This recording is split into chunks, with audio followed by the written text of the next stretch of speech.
Hi, my name is Mare Campbell, and today I'm going to be reading the flying lesson for you. Grandma, Amanda Gray wandered into the kitchen with a thoughtful look on her face. What is it, dear? Do you know how to fly? Amanda's grandmother, who was a rather young-looking grandmother, as grandmothers go, raised her eyebrows ever so slightly and continued spooning chocolate chip cookie dough onto the cookie sheet. I've been wondering when you'd ask, dear, she said with a smile. Would you like me to teach you how? Would you? Amanda squealed with delight. Well, of course, dear, smiled her grandmother. When your mommy was a little girl, I taught her how to fly, too. But I expect she's forgotten how by now. You taught mommy to fly how, too? Amanda marveled. Why, yes, dear. The last bit of dough dropped from Grandma's wooden spoon. I learned how to fly myself when I was just about your age.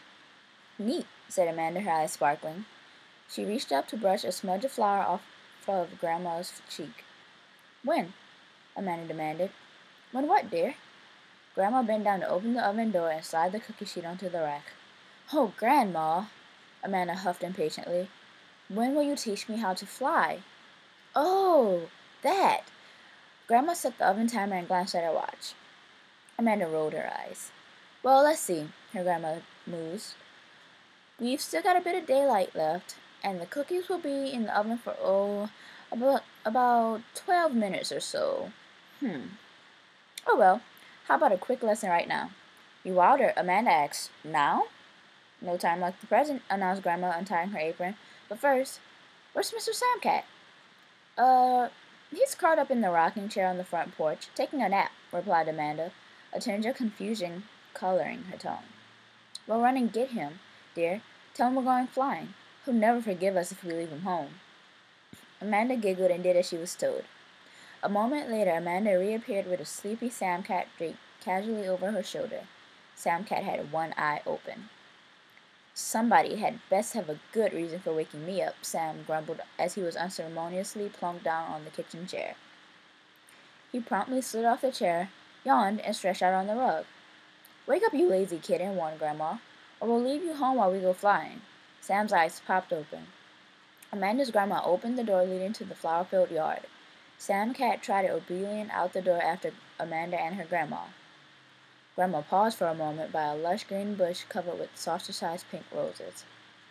Her yard was almost always ablaze with wonderfully fragrant flowers. Amanda, dear, said Grandma, I forgot to ask you where you wanted to go. Oh, said Amanda. I don't know exactly. Samcat peered intently at a small green lizard who was cautiously making his way under a hedge laden with delicately scented lavender blossoms. Sam, scolded Grandma, don't you go wandering off now. She turned to Amanda. Amanda, take hold of Samcat's tail so he doesn't bother that poor lizard. The tiniest spark of static electricity jolted Amanda as she grabbed hold of Sam's tail. He turned and gave her a withering look.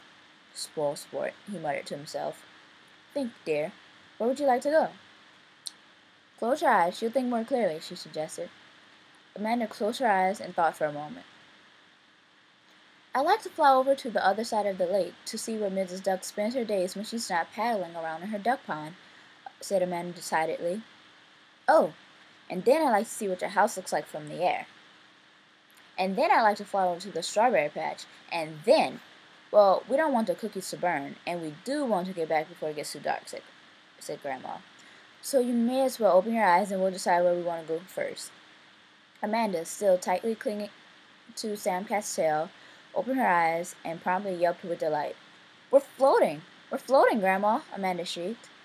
Mind you hold tight to Samcat's tail until you get the hang of flying, dear, Grandma said calmly. And off they flew, the three of them, to go find Mrs. Duck on the other side of the big blue lake. About 10 minutes later, Amanda and her grandma and Samcat landed gently in the backyard next to the big stone bird bath. That was so cool, breathed Amanda.